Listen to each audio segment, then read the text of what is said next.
Hello, this shall be my review for The Flash Season 9, Episode 2, titled Hear No Evil. There will be spoilers in this, but I will give you my general thoughts of it before we actually get into the spoiler terrain. But if you are interested, I already did my review/breakdown for the first episode, which was called Wednesday Ever After, and this is the second episode within a season of 13 episodes, so I am very curious to see where it goes, and let me know what you thought of this episode down in the comments below as well. But anyway, without further ado, shall we begin?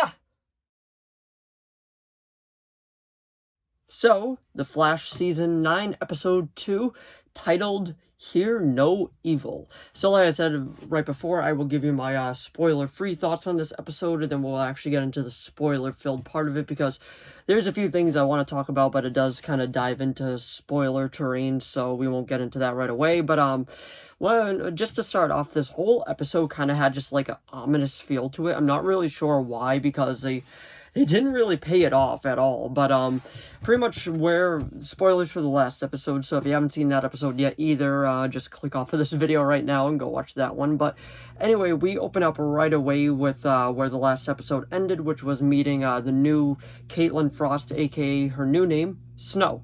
And it was actually quite interesting to see how she is and all that, because Danielle Panabaker, I feel like, is a great actress, so it is really cool to see with how they go about like her different characters, because it seems like every actor on the show can play multiple characters, just how it is. And then we are keeping up with Joe West and all that. It's pretty much what he said at the end of the last episode, that he wants to leave Central City, which I think he's gonna leave, because if you don't know, I don't really consider this a spoiler because it's out there and all that, but he does he's just a reoccurring this year, so he's just a guest star, so I don't think he's gonna be in it for much more longer, sadly.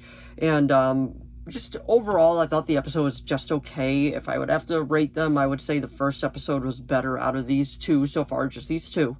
But the whole episode kind of just felt like maybe from something of like season 5, 6, or 7, 8, something from that. Just, it didn't feel like a final season type of episode. But in my personal opinion, Supernatural also suffered from the exact same thing. It just didn't feel like an actual like final season up until the end, even though the first episode kind of gave me vibes of that. But we did get to see Pied Piper back, aka Hartley. He was cool. I always liked his character, and we got to see a new version of the Fiddler, so that was interesting. I had no problems with the new take. I thought she was fine. She was an okay villain. And then we got the big tease at the end, which is what I'm really looking forward to. But overall, I would say it's a fine episode. It's not great. It's not terrible. It's kind of just, it's fine. I would give it probably a 7 out of 10. The last episode, I'd probably end up giving an 8 out of 10. This one might be a 6.5. It kind of just felt like they weren't really doing a lot with it. I'm not saying it's a bad thing, like every season is going to have filler episodes. That's just how I personally feel about this episode. But anyway, that was my spoiler-free part of this review. We'll get into spoilers in 5, 4, 3, 2.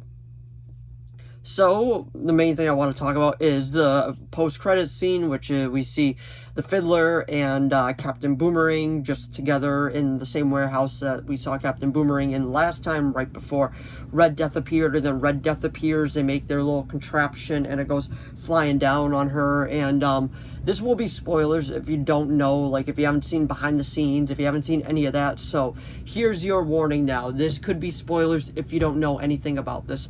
But in the comics, Red Death is always Bruce Wayne, because it's an alternate reality Bruce Wayne. But obviously within the Arrowverse, it's very loose with how they can use Bruce Wayne, so they decided to have it be Batwoman, Javicia Leslie, aka Ryan Wilder. And at the very end, we hear her talk a bit more, and she's pretty much just saying how she's gonna make everybody pay, like everybody that even likes the Flash is gonna pay. And I like that. Like, I love speedster villains, and Batwoman didn't really end on a cliffhanger, but we just didn't get that actual like resolve because it was canceled, sadly, just like the other show in the Arrowverse. But this is like the grand finale to the Arrowverse, so if we're gonna see her reappear, we know that she's gonna come back as Batwoman as well, so she's probably gonna come out because of Red Death, since it is her. So I am looking forward to that. That was actually my favorite part of the episode. But like I was saying earlier, this whole episode kind of just had like this ominous feel throughout all of it. It was just like something just felt off, and it was like They made a point to make sure that you knew it was like rainy throughout the episode, and as it just kind of progressed and all that, finally at the end it cleared because they wanted to put Snow back into the chamber so that Killer Frost could come back, because that's what Chilblain always thought that Caitlin would want. And they decide that she should have the final say, because if she does, it'll end up erasing Snow and just giving us Killer Frost. So she pretty much decides that she just wants to be like her own person. She wants to enjoy life, and I'm fine with that. We get to see Danielle Panabaker in this anyway, so I have no problems with it. I think she's a great actress, so happy to see her still part of this. I am kind of curious when not Eobard, well, he might be playing Eobard, but Harrison Wells, aka Tom Cavanagh, is going to be appearing again, because he seems to be the one that they can never get rid of. He always just pops back up, and I think it's a great thing. But that was my general thoughts on this episode. I thought it was okay. The Chester and Allegra stuff, I know a lot of people aren't a fan of it. I think it's fine. They're just doing what they want to with those two characters, and honestly, it's not going to affect the story that much, so it is what it is. I have no problems with it, but overall, I would say it's just an okay episode. It doesn't really feel final season-ish, but that could just be because it was a filler episode, and I don't think filler episodes are bad whatsoever. Some of my absolute favorite episodes are filler episodes from Arrow, so we can't really say that filler episodes are bad, because I personally do not feel that way at all. And I'm not saying this is a bad episode. I don't think it's a bad episode. I just think it's okay.